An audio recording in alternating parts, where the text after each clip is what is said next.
Vous dormez seul. Votre lit est froid.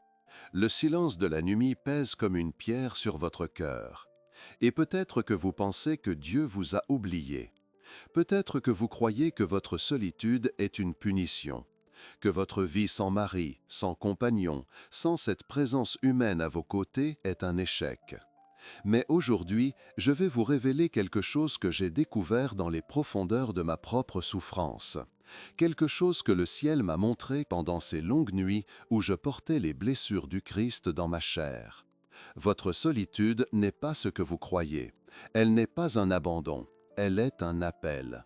Un appel si puissant, si sacré, que la plupart des âmes passent toute leur vie sans le reconnaître. Je suis Padre Pio. J'ai porté les stigmates pendant 50 ans. J'ai senti le sang couler de mes mains, de mes pieds, de mon côté. J'ai connu la douleur que personne ne peut imaginer. Mais j'ai aussi connu les secrets que Dieu cache dans ce que le monde appelle solitude. Et ce que je vais vous dire aujourd'hui va transformer votre compréhension de votre propre vie. Parce que vous n'êtes pas seul par hasard. Vous êtes seul par dessein divin. Écoutez-moi attentivement. Chaque mot compte. Chaque révélation peut changer votre éternité. Quand j'étais jeune frère, avant les stigmates, avant que le monde entier ne parle de moi, je voyais des femmes venir au confessionnal. Des femmes comme vous, des veuves, des femmes jamais mariées, des femmes abandonnées. Elles pleuraient, elles me disaient que leur vie était vide, qu'elles ne comprenaient pas pourquoi Dieu leur refusait l'amour d'un homme, pourquoi leur nuit était si longue, pourquoi leur maison résonnait seulement de leurs propres pas. Et pendant des années, je priais pour elles. Je demandais à Dieu de leur envoyer un époux, de remplir ce vide, de transformer leur solitude en compagnie. Mais Dieu ne répondait pas comme je l'attendais. Et puis, une nuit, tout a changé. C'était en 1918, septembre, le 20e jour, la nuit où les plaies du Christ se sont imprimées dans ma chair. Je priais devant le crucifix. Mon âme était dans une agonie que les mots ne peuvent pas décrire. Et soudain, j'ai vu ce que Dieu fait avec les âmes qui dorment seules. J'ai vu le mystère que personne ne comprend. Vous devez comprendre quelque chose de fondamental. Le mariage terrestre est une image, une ombre, une préparation. Mais il existe un mariage beaucoup plus profond, un mariage de l'âme avec Dieu lui-même. Et certaines âmes sont appelées à ce mariage dès cette vie, pas seulement dans l'éternité, mais ici, maintenant, dans votre lit froid, dans votre maison silencieuse, dans ces heures où vous pensez être abandonné. Vous êtes en réalité dans la chambre nuptiale de Dieu. Laissez-moi vous expliquer ce que cela signifie. Quand vous dormez seul, votre âme est disponible. Elle n'est pas divisée, elle n'est pas partagée, elle n'est pas distraite par les besoins d'un mari terrestre. Et Dieu, dans sa sagesse infinie, utilise ces heures d'une manière surnaturelle. Pendant que vous dormez, votre âme prie. Pendant que vous rêvez, votre esprit intercède. Pendant que votre corps repose dans la solitude, votre âme voyage. Elle va là où Dieu l'envoie. J'ai vu cela de mes propres yeux spirituels, des milliers de fois. Des âmes de femmes solitaires qui, pendant leur sommeil, consolent les mourants, qui apportent la lumière aux âmes du purgatoire, qui se tiennent devant le trône de Dieu et plaident pour leur famille, pour leurs enfants, pour leurs petits-enfants, pour des personnes qu'elles ne connaissent même pas. Vous pensez dormir, mais vous travaillez. Vous pensez être seul, mais vous êtes entouré d'anges. Vous pensez que votre vie n'a pas de sens, mais vous êtes une guerrière spirituelle que le ciel envoie là où les autres ne peuvent pas aller. Saint Paul a écrit quelque chose que la plupart des gens ne comprennent pas vraiment. Il a dit que la femme non mariée se soucie des choses du Seigneur, que son cœur n'est pas divisé. Ces mots ne sont pas une simple consolation, ils sont une révélation d'une réalité surnaturelle. Quand vous n'avez pas de mari terrestre, Dieu devient votre époux d'une manière plus littérale que vous ne pouvez l'imaginer. Il vient à vous la nuit, il vous parle dans vos rêves, il vous donne des missions pendant votre sommeil. Et le matin, vous vous réveillez fatigué. Vous ne savez pas pourquoi. Vous pensez que vous avez mal dormi. mais en réalité, vous avez travaillé toute la nuit dans le monde spirituel. Je vais vous raconter quelque chose que peu de gens savent. Il y avait une femme à San Giovanni Rotondo. Elle s'appelait Maria. Elle avait 60 ans, jamais mariée. Elle vivait seule dans une petite maison près du couvent. Elle venait me voir au confessionnal chaque semaine. Et chaque semaine, elle pleurait. Elle me disait qu'elle se sentait inutile, que sa vie avait été un échec, qu'elle aurait dû avoir une famille, des enfants, un mari qui l'aurait aimée. Et chaque semaine, je lui disais de prier, de faire confiance à Dieu. Mais elle ne comprenait pas. Jusqu'au jour où Dieu m'a montré la vérité. J'ai eu une vision pendant la messe. J'ai vu Maria dans son lit, endormie, et son âme se levait de son corps comme une flamme. Elle montait, elle traversait les murs, elle allait dans les maisons du village. Dans l'une, un homme mourait. Il avait été un grand pécheur. Il n'avait pas pensé à Dieu depuis des décennies. Et au moment de sa mort, il était sur le point de se damner. Mais l'âme de Maria est entrée dans sa chambre. Elle s'est agenouillée près de son lit. Elle a prié, elle a pleuré, elle a supplié Dieu d'avoir pitié de cet homme. Et j'ai vu quelque chose d'extraordinaire. L'homme a ouvert les yeux une dernière fois. Il a murmuré un acte de contrition. 3 mots seulement, mais 3 mots qui ont sauvé son âme. Et puis Maria est retournée dans son corps. Elle s'est réveillée le matin, ne sachant rien de ce qui s'était passé. Mais j'ai su. Et quand elle est venue au confessionnal ce jour-là, je lui ai dit que pendant qu'elle dormait, elle avait sauvé une âme de l'enfer. Elle a pleuré, mais cette fois, c'était des larmes différentes, des larmes de compréhension, des larmes de gratitude. Elle a enfin compris pourquoi Dieu l'avait gardée seule. Parce qu'elle avait un travail à faire, un travail que personne d'autre ne pouvait faire. Vous devez comprendre ceci. Le monde visible n'est qu'une petite partie de la réalité. Il existe un monde spirituel, un monde où se déroule la vraie bataille, la bataille pour les âmes. Et dans cette bataille, Dieu a besoin de soldats, de guerriers, d'intercesseurs. Et il choisit souvent ceux que le monde considère comme faibles, comme inutiles, comme oubliés. Les femmes seules, les veuves, celles qui dorment dans des lits froids, celles qui pleurent dans le silence de la nuit. Parce que ces âmes ont quelque chose que les autres n'ont pas. Elles ont la disponibilité, elles ont l'attention, elles ont le cœur non divisé. Et Dieu peut les utiliser d'une manière puissante, d'une manière surnaturelle, d'une manière que vous commencez seulement à comprendre maintenant. Peut-être que vous vous réveillez certains matins avec un sentiment étrange, comme si vous aviez vécu quelque chose pendant la nuit, comme si vous aviez fait un long voyage, mais vous ne vous souvenez pas des détails, seulement des impressions, des émotions, une sensation de fatigue qui n'est pas physique.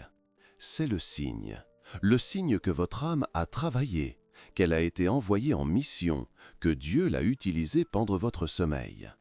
Et vous ne vous en souvenez pas parce que Dieu, dans sa sagesse, sait que si vous connaissiez tout ce que vous faites, vous deviendriez orgueilleuse.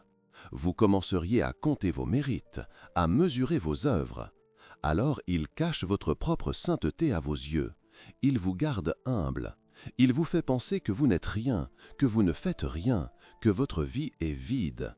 Mais en réalité, vous êtes une géante spirituelle, une guerrière que le ciel envoie dans les batailles les plus importantes. Je vais vous dire quelque chose d'encore plus profond, quelque chose que le Seigneur m'a révélé pendant mes propres souffrances. Quand vous êtes seul, vous partagez la solitude du Christ. Jésus a été seul au jardin des Oliviers. Ses disciples dormaient. Personne ne veillait avec lui. Personne ne comprenait son agonie. Il était absolument seul avec le poids du monde sur ses épaules. Et dans cette solitude, il a sauvé l'humanité. Vous comprenez ce que cela signifie? La solitude n'est pas une malédiction. Elle est une participation au mystère de la rédemption. Quand vous êtes seul dans votre lit, vous êtes avec Jésus au jardin. Vous veillez avec lui, vous l'accompagnez dans son agonie. Et votre solitude, unie à la sienne, devient rédemptrice. Elle sauve des âmes, elle convertit des pécheurs, elle ouvre le ciel. C'est pour cela que certaines femmes sont appelées à rester seules, non pas parce qu'elles ne méritent pas l'amour, mais parce qu'elles sont capables d'un amour plus grand, d'un amour qui embrasse le monde entier, d'un amour qui ne se limite pas à un seul homme et à une seule famille, mais qui s'étend à toutes les âmes, à tous les pécheurs, à tous ceux qui sont perdus. Vous êtes comme Marie au pied de la croix. Tous les autres disciples avaient fui. Pierre avait trahi. Judas s'était pendu. Les hommes avaient disparu. Mais les femmes sont restées. Marie, la mère de Jésus. Marie-Madeleine. Marie de Cléophas. Les femmes qui n'avaient personne à protéger, personne qui dépendait d'elles à ce moment-là. Elles pouvaient rester. Elles pouvaient être présentes. Elles pouvaient accompagner le Christ jusqu'au bout. Et c'est exactement ce que vous faites. Dans votre solitude, vous restez au pied de la croix. Vous ne fuyez pas. Vous ne cherchez pas le confort. Vous ne demandez pas à être soulagé. Vous restez. Et cette présence, cette fidélité dans la solitude a une puissance surnaturelle. Maintenant, je dois vous parler de quelque chose de très important. Quelque chose que le démon ne veut surtout pas que vous sachiez. Satan hait les femmes seules qui comprennent leur vocation. Il les hait parce qu'elles sont dangereuses pour lui. Elles sont des intercesseurs que rien ne peut distraire. Elles sont des prières que rien ne peut arrêter. Alors il fait tout pour les décourager. Il leur murmure des mensonges. Il leur dit qu'elles sont seules parce qu'elles ne sont pas assez belles, pas assez intéressantes, pas assez dignes d'amour. Il leur montre les couples heureux et leur fait croire qu'elles ont raté leur vie. Il met dans leur cœur une amertume, une jalousie, un sentiment d'injustice. Et si ces femmes écoutent ces mensonges, elles deviennent effectivement inutiles. Non pas parce que Dieu les abandonne, mais parce qu'elles abandonnent leur mission. Elles passent leur temps à se plaindre au lieu de prier, à pleurer sur elles-mêmes au lieu d'intercéder pour les autres, à chercher désespérément un homme au lieu de chercher Dieu. Et leur puissance spirituelle se dissipe. Leur appel reste sans réponse. Leur vocation meurt. C'est la tragédie. La grande tragédie que j'ai vue tant de fois. Des femmes que Dieu avait choisies pour être des géantes spirituelles, des saintes, des sauveuses d'âmes, mais qui ont gaspillé leur vie dans l'amertume et le ressentiment, qui ont refusé d'accepter leur appel, qui ont combattu contre la volonté de Dieu au lieu de s'y abandonner. Et elles sont mortes vides, alors que leur vie aurait pu sauver des centaines, des milliers d'âmes. Ne faites pas cette erreur. Ne laissez pas le démon voler votre vocation. Acceptez votre solitude, embrassez-la, offrez-la à Dieu.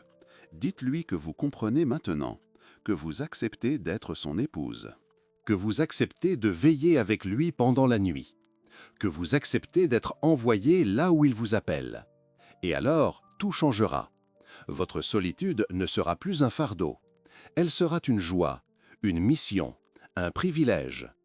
Je vais vous dire comment reconnaître si vous êtes appelé à cette vocation, si vous êtes une de ces âmes choisies que Dieu veut utiliser d'une manière surnaturelle. Écoutez attentivement. Voici les signes. Le premier signe, c'est une solitude qui ne s'explique pas rationnellement. Vous n'êtes pas seul parce que vous êtes laide ou désagréable. Vous n'êtes pas seul par manque d'opportunités. Les occasions étaient là, les hommes étaient là.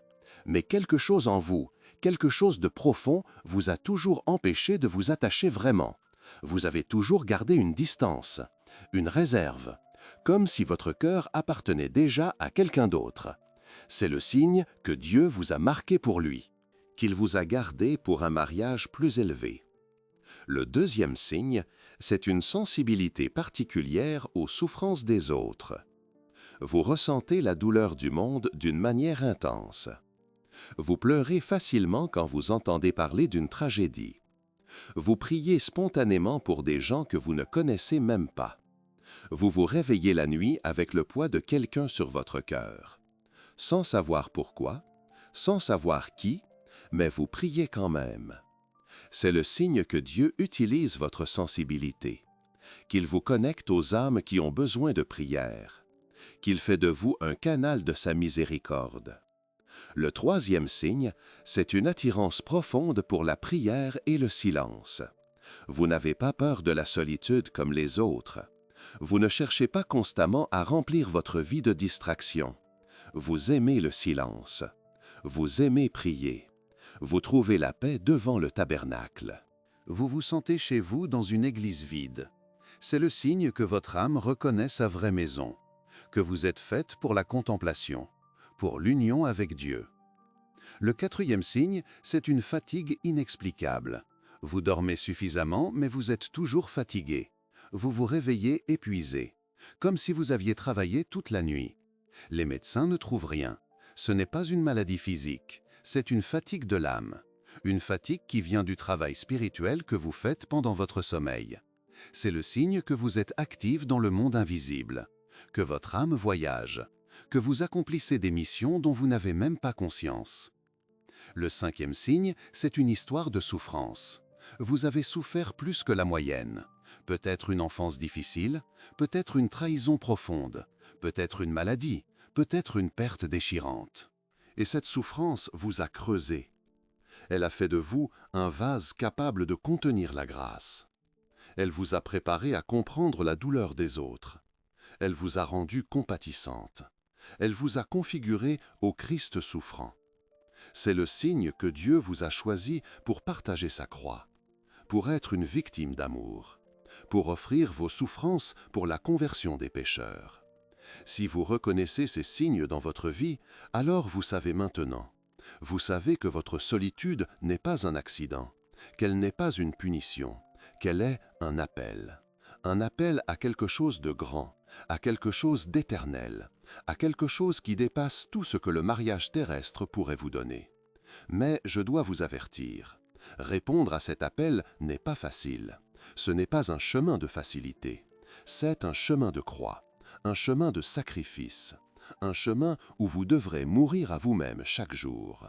Vous devrez renoncer au rêve d'une vie normale, à l'espoir d'une famille terrestre, à la consolation d'avoir quelqu'un près de vous dans les moments difficiles. Vous devrez accepter d'être incomprise. Votre famille vous dira que vous êtes trop difficile. Vos amis vous diront que vous ratez votre vie. Le monde vous regardera avec pitié ou avec mépris. Et vous devrez porter ce jugement en silence, sans pouvoir expliquer, sans pouvoir défendre votre choix, parce que c'est un mystère que seul Dieu comprend, un mystère entre lui et vous. Mais je vous promets quelque chose. Si vous acceptez cet appel, si vous embrassez cette vocation, si vous dites oui à Dieu d'un cœur sincère, il vous donnera des consolations que personne ne peut imaginer. Il viendra à vous dans l'Eucharistie d'une manière si intime que vous comprendrez ce qu'est le vrai mariage. Il vous parlera dans la prière avec une clarté qui dépassera toute conversation humaine. Il vous montrera des choses que les yeux n'ont pas vues et que les oreilles n'ont pas entendues. Il vous donnera une paix que le monde ne peut pas donner. Et au moment de votre mort, vous verrez. Vous verrez toutes les âmes que vous avez sauvées, tous les pécheurs que vos prières ont convertis, tous les mourants que vous avez accompagnés sans le savoir, toutes les familles que vous avez protégées par votre intercession. Et vous comprendrez que votre vie n'a pas été vide. Au contraire, elle a été pleine, plus pleine que celle de 1000 femmes mariées, parce qu'elle a été consacrée à l'essentiel, au salut des âmes, à la gloire de Dieu, à l'œuvre de la rédemption.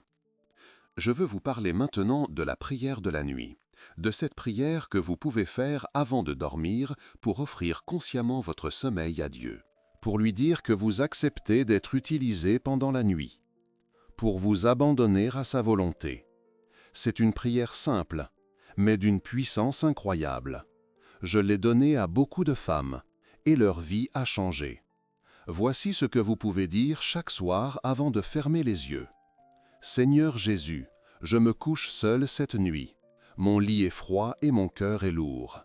Mais je comprends maintenant que cette solitude n'est pas un abandon. C'est un appel à être ton épouse, à veiller avec toi pendant la nuit, à t'accompagner dans ton agonie. Alors je t'offre mon sommeil, je t'offre mes rêves, je t'offre mon âme pendant ces heures où mon corps repose. Utilise-moi comme tu veux. Envoie-moi là où tu as besoin de moi, vers les mourants, vers les pécheurs, vers les âmes du purgatoire, vers ceux qui n'ont personne pour prier pour eux. Je mets mon âme à ton service. Je ne demande pas à savoir où tu m'envoies. Je ne demande pas à me souvenir de ce que je fais. Je te demande seulement de me donner la force de continuer, la grâce de ne pas perdre courage, la foi de croire que ma vie a un sens même quand je ne le vois pas, que ma solitude sauve des âmes, que mes larmes arrosent des conversions, que mon abandon à ta volonté ouvre le ciel. Mère Marie, toi qui as dormi seule après la mort de Joseph, toi qui as connu la solitude de la veuve, toi qui as veillé près de ton fils pendant son agonie, apprends-moi à transformer ma solitude en prière, ma douleur en offrande, mon vide en espace pour Dieu. Garde-moi cette nuit, guide mon âme dans ses missions et réveille-moi demain avec la force de continuer. Amen. Cette prière, dite avec sincérité, change tout.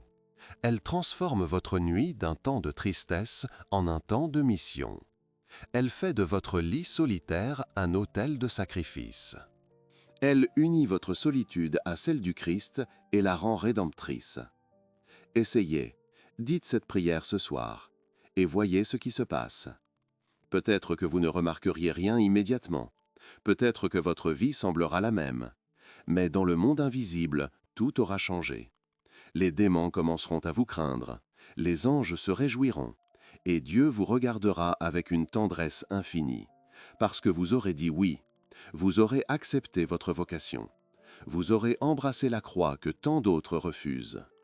Je veux aussi vous parler des fruits de cette vocation, de ce que vous verrez dans votre vie si vous vivez fidèlement cet appel. Le premier fruit, c'est une paix profonde. Non pas une paix émotionnelle qui dépend des circonstances, mais une paix qui vient du centre de votre âme, une certitude que vous êtes à votre place, que vous faites ce que Dieu veut de vous, que votre vie a un sens même si le monde ne le comprend pas. Cette paix est inébranlable. Les tempêtes peuvent venir, les difficultés peuvent s'accumuler, mais au fond de vous, il y a cette paix, cette assurance, cette joie secrète. Le deuxième fruit, c'est une fécondité spirituelle. Vous commencerez à voir des changements autour de vous, des conversions dans votre famille, des guérisons dans vos relations, des personnes qui reviennent à Dieu sans raison apparente. Vous saurez que c'est le fruit de vos prières, de vos sacrifices, de votre fidélité à votre vocation. Vous deviendrez une source de grâce pour beaucoup, sans faire de bruit, sans chercher la reconnaissance, mais d'une manière réelle et puissante. Le troisième fruit, c'est une croissance dans la sainteté. Vous deviendrez meilleure, plus patiente, plus aimante, plus compatissante. Les défauts qui vous tourmentaient commenceront à s'estomper. Les tentations qui vous dominaient perdront leur pouvoir. Vous grandirez en vertu presque sans vous en rendre compte. Parce que Dieu travaille en vous. Il vous transforme. Il vous configure à lui. Il fait de vous une sainte. Le quatrième fruit, c'est une intimité croissante avec Dieu. Votre prière deviendra plus profonde, plus simple, plus vraie. Vous n'aurez plus besoin de beaucoup de mots. Vous vous tiendrez devant lui en silence. Et ce silence sera plein, plein d'amour, plein de communion, plein de présence. Vous expérimenterez ce que les mystiques appellent l'union transformante.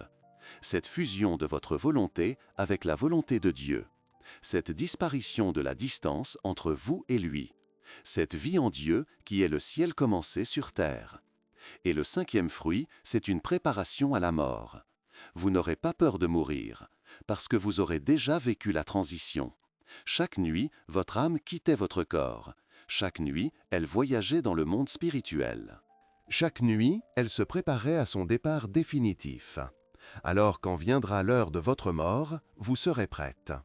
Vous reconnaîtrez le chemin, vous saurez où aller, et vous entrerez dans la vie éternelle comme une épouse qui entre dans la chambre de son époux, avec joie, avec confiance, avec amour. Ces fruits sont réels. Je les ai vus dans la vie de nombreuses femmes. Des femmes qui ont dit oui à leur vocation de solitude consacrée. Des femmes qui ont transformé leur douleur en prière, leur vide en espace pour Dieu, leur nuit en mission. et je prie pour que vous soyez l'une d'elles. Maintenant, je dois vous parler d'un danger que beaucoup ne voient pas, le danger de chercher à remplir votre solitude avec des substituts, avec des choses qui ne sont pas Dieu. Beaucoup de femmes seules tombent dans ce piège. Elles essaient de remplir le vide avec des animaux de compagnie, avec des activités frénétiques, avec des amitiés possessives, avec des passions qui deviennent des obsessions, ou pire encore, avec des relations inappropriées, avec des hommes mariés, avec des liaisons sans avenir, avec des attachements qui les dégradent. Tout cela parce qu'elles ne comprennent pas leur vocation, parce qu'elles ne voient pas que leur solitude est sacrée, qu'elle doit rester vide pour Dieu, qu'elle est un espace réservé pour l'époux divin. Si vous remplissez ce vide avec autre chose, vous perdez tout. Vous perdez votre vocation, vous perdez votre mission, vous perdez votre fécondité spirituelle. Vous redevenez une femme ordinaire, une femme frustrée, une femme qui passe sa vie à chercher ce qui ne peut pas être trouvé en dehors de Dieu. Alors, gardez votre solitude pure. Ne la profanez pas, ne la bradez pas. C'est votre trésor, votre perle de grand prix, la dot que vous apportez à votre mariage mystique avec le Christ. Protégez-la, chérissez-la, offrez-la, et elle portera des fruits pour l'éternité. Je veux terminer en vous parlant de l'éternité, de ce qui vous attend quand cette vie sera finie, de la récompense que Dieu prépare pour celles qui ont été fidèles à leur vocation de solitude consacrée. Dans le ciel, il y a une place spéciale, une place pour les épouses du Christ, pour celles qui ont vécu comme des vierges consacrées sans porter le voile, pour celles qui ont été épouses de Dieu dans le secret de leur cœur, pour celles qui ont dormi seules et qui ont transformé leur nuit en prière. Cette place est près du trône de l'agneau. Elle est dans le cercle le plus intime. Elle est parmi celles qui suivent l'agneau partout où il va. Vous serez couronnés. Non pas d'une couronne terrestre qui aurait été la fierté d'avoir été une bonne épouse et une bonne mère, mais d'une couronne céleste qui est la récompense d'avoir été fidèle à un appel plus haut, plus difficile, plus solitaire, mais aussi plus glorieux. Et vous verrez que chaque nuit de solitude valait la peine, que chaque larme versée dans l'obscurité était une perle pour votre couronne, que chaque moment où vous avez cru être oublié était en réalité un moment où le ciel entier vous regardait avec admiration. Les saints vous entoureront. Ils vous raconteront comment vos prières les ont aidés, comment vos sacrifices ont sauvé des âmes, comment votre fidélité a changé des destins. Et vous verrez que vous n'étiez pas seul, jamais, pas une seule seconde. Dieu était toujours là. Les anges vous accompagnaient, les saints vous soutenaient, et votre solitude était en réalité la communion la plus profonde, la communion avec la Trinité, avec le Père qui vous avait choisi, avec le Fils qui vous avait épousé, avec l'Esprit qui vous habitait. Alors, je vous le dis maintenant, avec toute l'autorité que Dieu m'a donnée pendant ma vie terrestre, avec toute la certitude qui vient de mes propres souffrances et de mes propres visions. Votre solitude est sacrée, votre lit vide est un autel, votre nuit est une mission. Ne pleurez plus sur ce que vous n'avez pas, réjouissez-vous de ce que vous avez. Vous avez Dieu, tout entier, sans partage, sans division. Vous êtes son épouse bien-aimée, celle qu'il a choisie pour lui-même, celle qu'il visite pendant la nuit, celle qu'il utilise pour sauver le monde. Acceptez cet honneur, embrassez cette croix, vivez cette vocation, et vous découvrirez une joie que personne ne peut vous enlever, une paix que le monde ne peut pas comprendre, une fécondité qui dépassera celle de toutes les mères terrestres, parce que vous serez mère dans l'ordre de la grâce, mère d'innombrables âmes, mère de conversion, mère de saints, et cela, c'est la vraie maternité. Celle qui dure pour l'éternité, celle qui fait de vous une collaboratrice de la Vierge Marie dans l'œuvre de la rédemption. Je vous bénis, Je vous donne ma bénédiction de padre, de prêtre qui a porté les plaies du Christ. Que Dieu vous garde dans votre vocation, qu'il vous donne la force de persévérer, qu'il vous révèle chaque jour un peu plus le mystère de votre solitude, qu'il transforme vos nuits en mission, vos larmes en prières, votre vide en plénitude, et qu'au dernier jour, quand vous fermerez les yeux sur cette terre, vous les ouvrirez dans les bras de votre époux éternel, qui vous dira enfin ce que vous avez toujours voulu entendre. Tu es mon épouse bien-aimée. Tu as été fidèle, tu as accepté la croix que j'ai choisie pour toi. Tu as transformé ta solitude en amour.